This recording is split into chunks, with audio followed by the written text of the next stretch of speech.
Le monde de l'athlétisme est en deuil. Moins d'un mois après sa participation au marathon des Jeux Olympiques de Paris, qu'elle a terminé à la 44e place, l'athlète ougandaise Rebecca Cheptegei est morte le jeudi 5 septembre 2024. 4 jours plus tôt, son ex-compagnon l'avait immolée par le feu.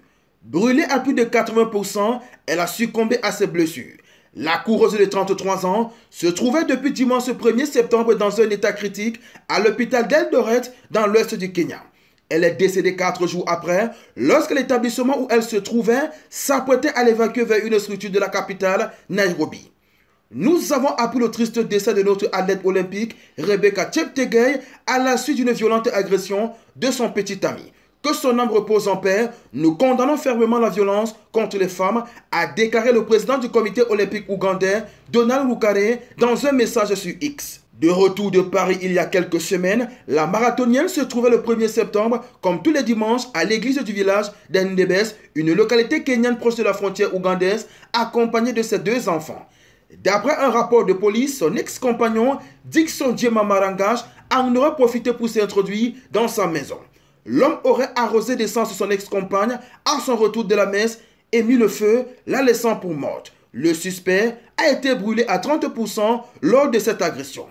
Le rapport de police les présente comme un couple qui avait constamment des disputes familiales. Selon certains coéquipiers de l'équipe olympique ougandaise citée dans la presse régionale, Dickson Djema Marangash harcelait et menaçait l'athlète à propos d'un différend financier et litiges fonciers. Dans le cadre de cette affaire, la coureuse de fond était attendue par un commissaire le lundi 2 septembre pour présenter ses titres de propriété.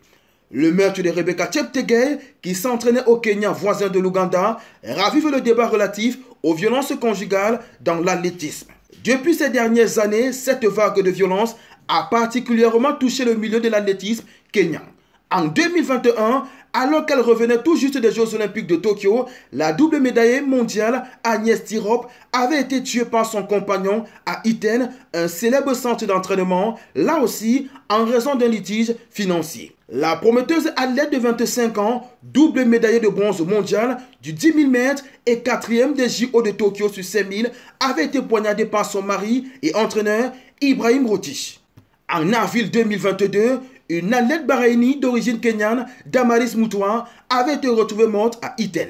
Là aussi, son compagnon est soupçonné de l'avoir tuée.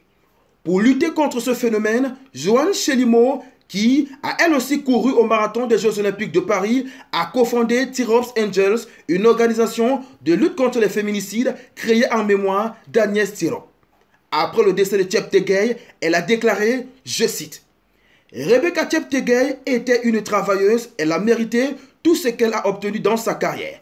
Qu'un homme lui vole cela est cruel. » Fin de citation. La Fédération kenyane d'athlétisme a réclamé la fin de violences sexistes.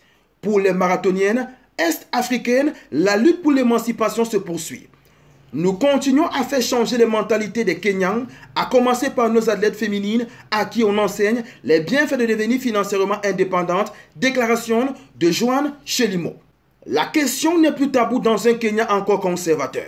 La gloire de l'athlétisme kenyan, Viviane Cheruiyot, championne olympique du 5000 mètres et champion du monde du 10 000 mètres, s'en est offusqué sur les réseaux sociaux ouvertement en 2023 en accusant publiquement son époux de lui avoir subtilisé 1,5 million de dollars de gains accumulés en 2 décennies de course au plus haut niveau. On n'oublie pas la devise, likez, commentez, partagez et abonnez-vous pour les nouveaux. On Sport TV, la chaîne référence de l'actualité sportive africaine.